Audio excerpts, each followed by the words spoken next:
안녕하세요. 저는 올해 57살 남자이고 동해안에서 횟집을 운영하고 있습니다.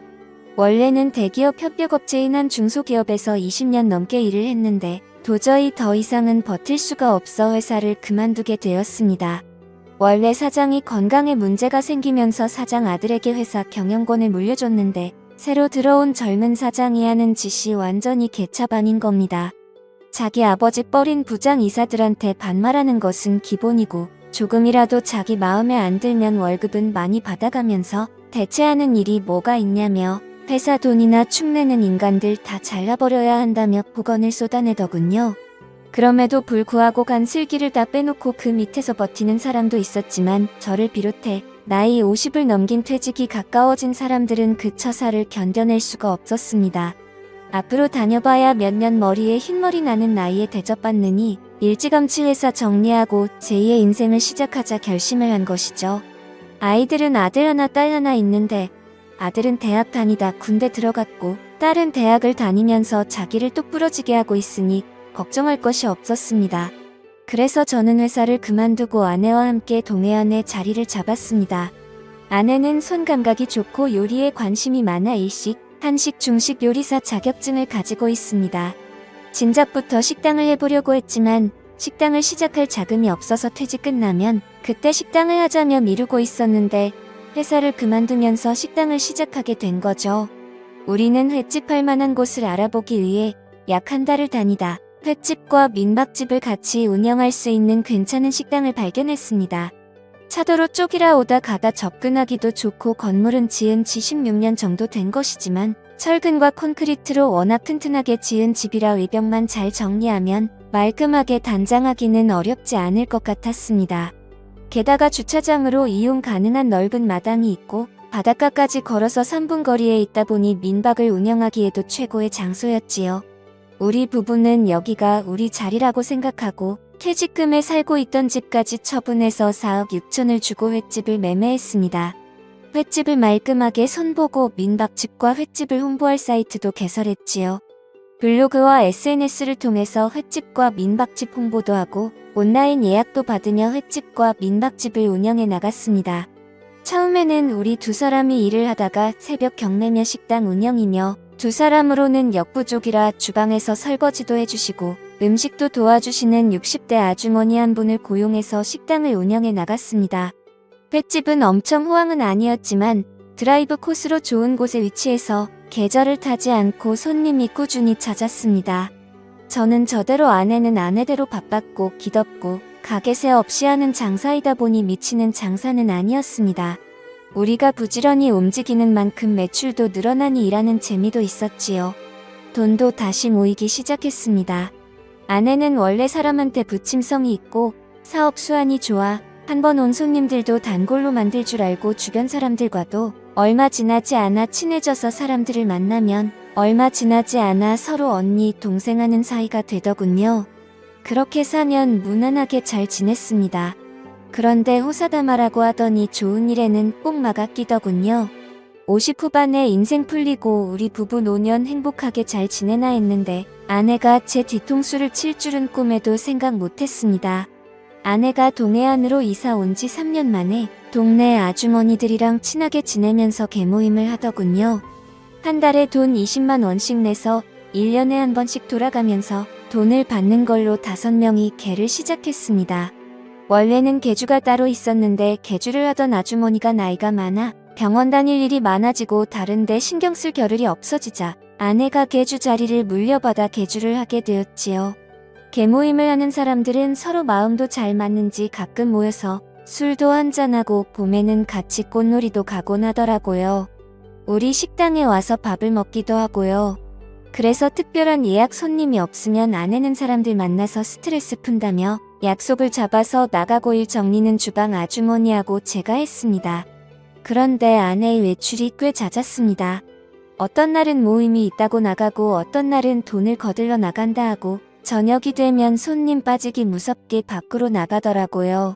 무슨 재미난 약속이라도 잡아놓았는지 일을 하면서도 손님들 언제 빠지나 눈이 빠지게 기다리면서 시계 한 번 쳐다보고 손님 한 번 쳐다보고 나가고 싶어서 한 달이나 있었습니다. 그런데 한 번 나가도 길어야 2시간이라 크게 신경 쓰지 않았습니다. 그냥 바람 쐬러 다녀오나 보다 생각했지요. 그런데 어느 날 아내가 나가고 바로 손님 4명이 왔습니다. 아내가 없으면 해를 뜰 사람이 없어 저는 아내한테 바로 전화를 했지요. 그런데 아무리 전화를 해도 전화를 안 받는 겁니다. 그래서 손님들한테 너무 죄송하다며 오늘 주방에서 일하는 사람이 일찍 나갔다고 다음에 오시거나 아니면 한 종류로 드시라고 했지요. 그랬더니 그냥 해물탕으로 해달라고 하셔서 주방 아주머니한테 해물탕을 달라고 말씀드리고 저는 계속 아내한테 전화를 걸어봤습니다. 그런데 한참 동안 전화를 받지 않더니 20통도 넘게 했을 때 그제야 아내가 전화를 받더라고요.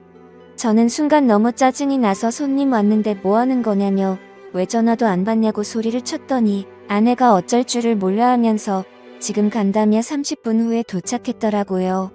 그때 와봐야 이미 손님들은 다 먹고 있었고 급한 불은 다 끈 다음이었지요. 저는 주방 아주머니 고생하셨다고 먼저 가시라고 하고 아내하고 늦게까지 정리하고 집으로 왔습니다. 제가 도대체 뭐 한다고 전화 오는 줄도 몰랐냐면서 전화는 왜 안 받았냐고 하니 언니 동생들하고 수다 떨다 전화를 진동으로 해놔서 몰랐다고 다음에는 전화 잘 받겠다고 하더군요. 그래서 저는 한 번만 더 이런 식으로 하면 앞으로 개모임이고 뭐고 아무데도 못 갈 줄 알라면서 단단히 일러두었지요. 아내는 알겠다고 다음부터는 전화 꼭 받겠다고 하더군요. 그리고 며칠 잠잠하더니 그 다음 주 아내는 한동안 동생하고 언니를 못 봤다고 잠깐 보고 와도 되겠냐고 하더라고요. 그래서 저는 그때 한마디 한 것 때문에 내 눈치 보는 것이 미안해서 나갔다 오라고 했죠. 하루 종일 일한다고 힘들었으니 스트레스 풀고 오라고요. 그런데 그 다음날 아내하고 개모임을 하는 아주머니 한 분이 식구들하고 저녁을 먹는다고 우리 식당에 왔습니다. 그리고는 아내를 보자마자 요새 식당이 엄청 바쁜가 봐 얼굴 보기가 힘드네. 하기사 얼굴 보는 게 뭐 대수야 식당 잘 되는 것 같아서 나도 좋네. 하더라고요. 그랬더니 아내가 제 눈치를 보면서 대답도 제대로 못하고 그냥 그렇지 뭐 말을 얼버무리더니 뭐 먹을 거냐면서 말을 돌리더라고요. 저는 이상하다 싶었지요. 어제 분명히 개모임 갔다 온다고 했는데 개모임에 같이 하는 사람이 얼굴 본 지 오래됐다니요. 무슨 착오가 있는 건가 싶어 밤에 아내에게 어제 모임에 안 나갔냐고 물었지요. 그랬더니 아내가 그러더라고요. 당연히 갔었지. 그런데 저 언니가 늦게 와서 나를 못 봐서 그래. 나는 당신 기다릴까봐 일찍 나왔지. 그래서 그러는 거야. 그때까지만 해도 저는 아내 말을 믿었습니다. 그런데 그 다음날 아내가 오늘 식당에 손님도 일찍 떨어졌으니 또 나갔다 오겠다고 하더라고요. 그래서 어디를 또 나가냐고 하니 오늘은 오랜만에 여자들끼리 모여서 노래방에 가기로 했다나요. 그래서 알겠다며 보냈는데 아내가 나가자 식당에서 일하는 아주머니가 혼잣말로 찝찝해. 나는 저렇게 성실하게 식당에 붙어서 일하는데 저렇게 틈만 나면 나가니 소문이 나지 않나? 어쩌려고 저러는 건지? 아니 굴뚝에 연기 나려.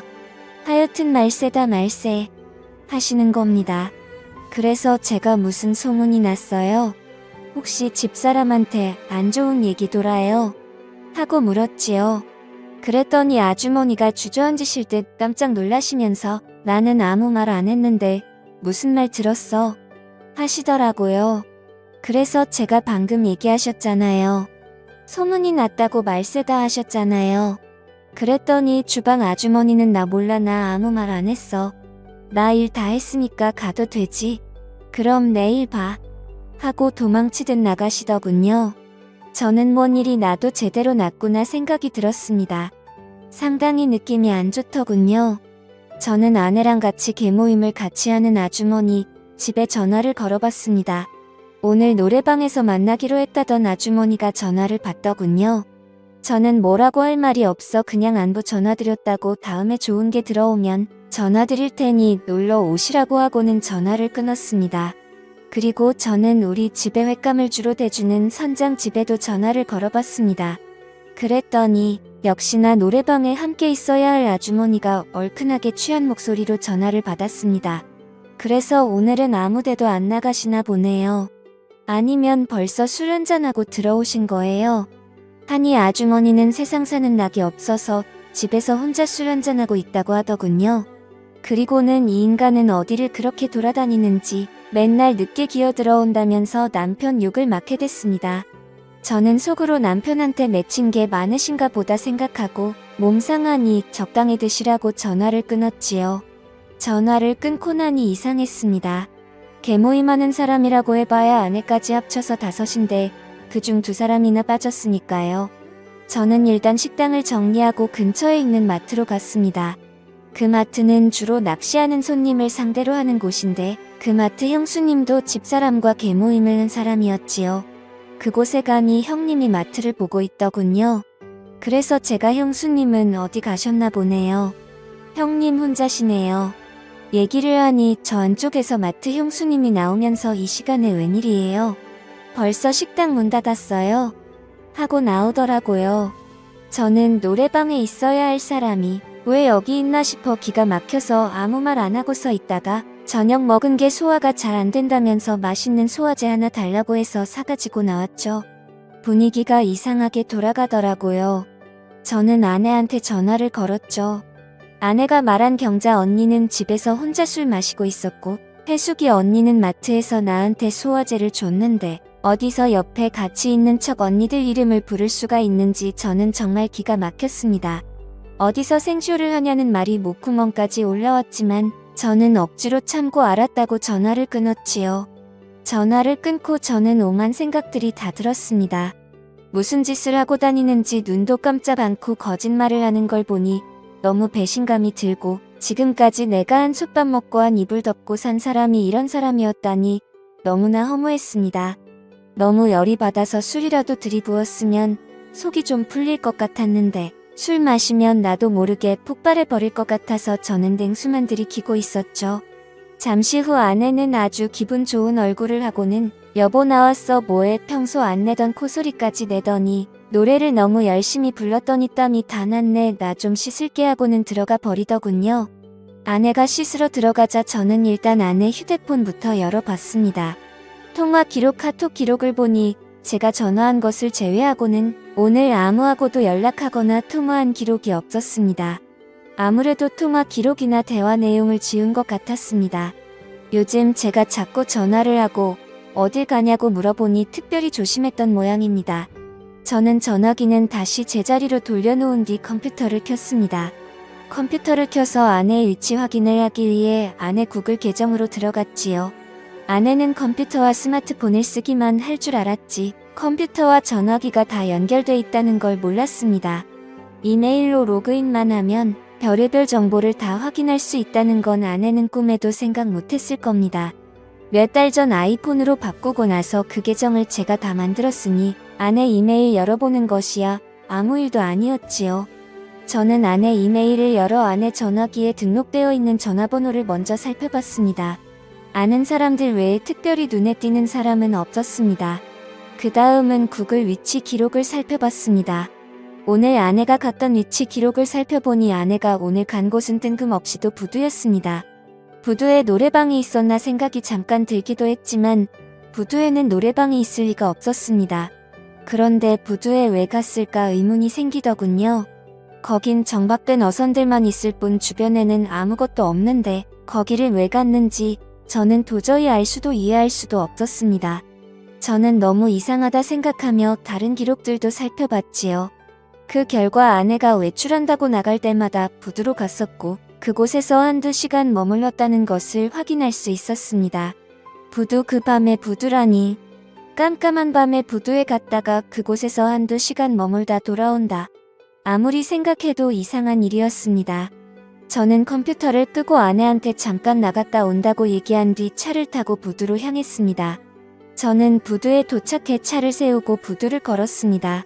부두에는 아무리 둘러봐도 아내가 머물 만한 곳은 보이지 않았습니다. 가로등도 제대로 없는 깜깜한 부두에는 아침에 출항할 배들만 둥둥 떠 있었지요. 저는 아무래도 이상하다 생각하며 다시 차를 타고 집으로 돌아오려는데 흥얼흥얼 노래를 부르며 주차장으로 걸어오는 사람이 있었습니다. 우리 집에 횟감을 대주는 선장이더군요. 저는 내려서 선장에게 인사를 할까 하다가 그만두었습니다. 괜히 제가 이 밤에 부두를 서성거렸다는 소리가 내 귀에 들어가면 안 되니까요. 저는 선장이 떠나고 난 뒤 차를 몰고 집으로 돌아왔고 집에 들어오니 아내는 벌써 골아떨어져 있더군요. 저는 그날 밤 한숨도 못 잤습니다. 왜 아내가 부두에 그렇게 자주 갔는지, 왜 거기서 머물다 왔는지 머리가 너무 복잡했습니다. 저는 다음 날 잠도 못 잔 얼굴로 여느 때와 다름없이 새벽 경매장으로 나갔다가 잠시 한숨 자고 다시 식당으로 나갔습니다. 아내는 열심히 일을 하고 있더군요. 그날은 약속 없이 집으로 들어왔고 그 다음 날 아내는 또 언니들하고 약속 있다면서 나갔습니다. 아내가 나간 후 저는 컴퓨터를 켜서 아내의 위치 이동을 확인했습니다. 아니나 다를까 아내는 또 부두로 향하더군요. 저는 택시를 불러서 타고 부두로 향했습니다. 부두 주차장에는 우리 차가 주차돼 있었습니다. 택시에서 내린 저는 어디서 인기척이라도 들리는지 귀를 쫑긋 세우고 불빛도 없는 부두를 조심조심 걸었습니다. 그날은 유난히 바람도 많이 불고 파도도 세서 아무리 귀를 기울여도 다른 소리가 잘 들리지 않았습니다. 아무것도 확인하지 못한 저는 부두 끝까지 걸어갔다가 다시 천천히 걸어서 왔습니다. 우리 차가 부두 주차장에 있으니 아내도 분명 이 근처에 있을 거라 확신이 들었으니까요. 그리고 잠시 후 부두 가운데쯤 정박되어 있는 배에서 희미한 불빛이 새어나오는 것을 발견했습니다. 그 배를 보니 우리 집의 횟감을 대주는 선장의 배더군요. 저는 순간 불길한 느낌이 들면서 가슴이 쿵 내려앉는 것 같았습니다. 저는 출렁이는 배를 조심조심 올라탔습니다. 그리고 희미한 불빛이 새어나오는 선장실의 안을 들여다보니 선장실간이 침대에서 선장과 아내가 뜨거운 시간을 보내고 있더군요. 저는 순간 눈이 뒤집혔습니다. 눈에 보이는 게 없더군요. 선장실 문을 열어보니 문이 안에서 잠겨 있었습니다. 저는 문 열라고 소리치면서 문을 두드렸습니다. 그랬더니 안에서 그제야 제가 온 걸 확인한 두 사람은 놀라서 어쩔 줄 몰라 하고 있더군요. 저는 계속 소리를 치며 선장실 문을 두드렸습니다. 그랬더니 선장은 옷을 대충 챙겨 입고는 열라는 문은 안 열고 제가 서 있는 쪽 반대쪽 문을 열고 도망가는 겁니다. 그래서 저는 옆에 있는 그물을 들고 선장이 있는 쪽으로 그물을 던져서 선장을 그물에 가두어 버렸습니다. 지금까지 고기 잡느라 그물을 던져본 적은 있어도 그물에 걸려본 적은 없으니 어떻게 빠져나와야 하는지도 몰라 버둥거리고만 있더군요. 그 뒤에서 아내는 어쩔 줄 몰라 하며 여보 여보 소리만 반복하고 있었습니다. 옷도 제대로 못 챙겨 입고 어쩔 줄 몰라서 서 있는 모습을 보아도 기가 막혀서 어디서 딴짓하고 누구 보고 여보라고 하냐고 네가 제정신이냐고 평생 처음으로 아내한테 쌍욕을 내뱉었죠. 저는 저 정신 나간 인간을 어찌할까 하다가 아무리 욕을 해도 분이 안 풀리길래 아내한테도 그물을 던져 아내도 그물에 가둬버렸습니다. 둘 다 그물에 걸리니 빠져나오려고 난리도 아니더군요. 저는 바로 선장 부인한테 전화를 했습니다. 두 인간이 이 밤에 배 안에서 난리를 치다가 나한테 딱 걸려서 둘 다 그물에 가둬놨으니 끌고 가든지 새벽 경매에 넘겨버리든지 알아서 하라고요. 얼마 안 있어 선장 부인은 마트 아는 형님네 차를 얻어 타고 셋이 함께 부두로 달려왔더군요. 선장 부인은 둘이 갇혀있는 모습을 보니 그 자리에 털썩 주저앉아 땅을 치고 울더니 어디서 고기 퍼는 플라스틱 삽을 가지고 와서 네가 인간이야. 내가 온갖 고생해서 배 사줬더니 이제는 하다하다 배에서 이런 짓을 해. 바람난 게 한두 번도 아니고 이게 몇 번째야. 네가 인간이야? 네가 인간이냐고 악을 쓰면서 그물에 갇혀있는 선장을 베버리더라고요. 옆에서 보고 있던 마트 형님은 형수님 진정하라고 말리며 말로 하라고 하고 저한테는 와서 일단 그물부터 풀어주고 집에 가서 말로 하라고 하더군요. 그 옆에서 선장 형수님은 인간들 인간도 아니라면서 그물에 묶어서 바다에 던져버려야 된다며 계속 악을 쓰고 있더군요. 마트 형님은 계속 우리 두 사람을 달랬고 그러는 중에 마트 형수님은 그물을 잘라서 두 사람을 그물에서 빼내주었습니다. 그물에서 나온 두 사람은 고개만 푹 숙이고 말도 못하고 있더군요. 마트 형님은 일단 자기 차에 다 타라며 우리를 마트 형님 봉고에 태우고 선장 내에는 선장의 집에 우리 내에는 우리 집에 바래다 주고 갔습니다. 말로 하라고 신신당부를 하면서요. 집에 온 아내는 손이 발이 되도록 빌더군요. 저는 아내가 그러고 있는 꼴도 보기 싫어서 양동이에 물을 받아와서는 얹어버리고 양동이로 얼굴을 덮어버렸습니다. 자신도 얼굴을 내보일 낯이 없는지 양동이를 뒤집어 쓰고 울면서 제발 한 번만 용서해달라고, 한 번만 용서해주면 시키는 대로 다 하겠다고 하더군요. 그래서 조용히 끝내자고 했지요. 너 같은 거랑 더 이상은 못 살겠다고요. 조용히 아내와 이혼하고 위자료 청구하지 않는 대신 지금까지 네가 나한테 받아갔던 돈을 비롯해서 네 명의로 되어 있는 것들 다 내 앞으로 해놓으라고 했습니다. 그리고 내가 가지고 있는 재산 그 어느 것도 받지 않겠다고 각서를 쓰고 조용히 동해안을 떠나라고, 그러면 애들한테 이렇게 추한 얘기까지는 안 하겠다고 했지요. 그랬더니 아내는 자신이 했던 짓이 애들 귀에 들어가는 건 무서웠는지 시키는 대로 하겠다며 다 정리를 한 뒤 아내는 동해안을 떠나 차용집으로 갔습니다. 며칠 뒤 선장 레이를 만났는데 선장은 부인한테 꽤나 두들겨 맞았는지 얼굴에 멍이 들어 있었습니다. 저는 애들도 있으니 조용히 끝내기로 했다며 전후 사정을 얘기했고 형수님은 어떻게 하실 거냐고 물었지요. 그랬더니 선장 부인은 이 인간이 배 타는 것은 꼴도 보기 싫다며 배를 팔려고 내놨다고 하더군요. 그리고 마음 같아서는 지금 당장이라도 이혼하고 싶은데 내가 지금까지 고생해서 뒷바라지 해준 게 얼마인데 왜 이제 와서 주는 것은 못하겠다고 하더라고요. 붙잡고 살면서 돈이나 벌어오게 시킬 거라고요. 저는 알아서 하시라고. 그 대신 저 인간 앞으로 내 눈앞에만 안 띄게 해달라고 얘기했지요. 그렇게도 집은 각자 마무리 지었지만 얼마 지나지 않아 그날 있었던 일이 온 동네에 소문이 쫙 퍼져서 저를 보는 사람마다 그 일에 대해 물어보는데 창피해 죽을 지경이었습니다. 그래서 횟집을 정리하고 떠날까도 생각했지만 왜 내가 떠나야 되나 싶어서 새로 실력 있는 주방장을 고용해서 횟집은 계속 운영하고 있습니다. 민박도 당연히 같이 하고요. 둘이 합쳐서 식당을 계속했으면 우리 두 사람 돈도 많이 모았을 텐데 그 사람은 우리 집에서 쫓겨나 그 좋은 실력 가지고 다른 데서 일을 하고 있다더군요. 그 여자는 가끔 연락이 와서 우리 식당에서 일하고 싶다고, 예전에 부부관계였던 것 다 떠나서 일만 시켜달라고 사정사정하는데 저는 딱 잘라서 꿈도 꾸지 말라고 했지요. 왜 어리석은 선택을 해서 자기 무덤을 자기가 파는지 저는 아무리 생각해도 이해할 수 없더군요. 저는 아내를 죽기 전에 용서할 수 있을지 모르겠지만 언젠가 아내를 용서하고 진심으로 얘기를 나눌 시간이 온다면 이번 생은 물론이고 다음 생에라도 그런 과오는 범하지 말라고, 그건 너 자신과 상대방을 다 죽이는 일이라고 꼭 얘기해주고 싶네요. 아내와 헤어지고도 가슴이 답답했는데 이렇게라도 얘기를 풀고 나니 속이 좀 편안해지는 것 같습니다. 저의 기가 막힌 이야기 들어주신 분들 모두 감사드립니다.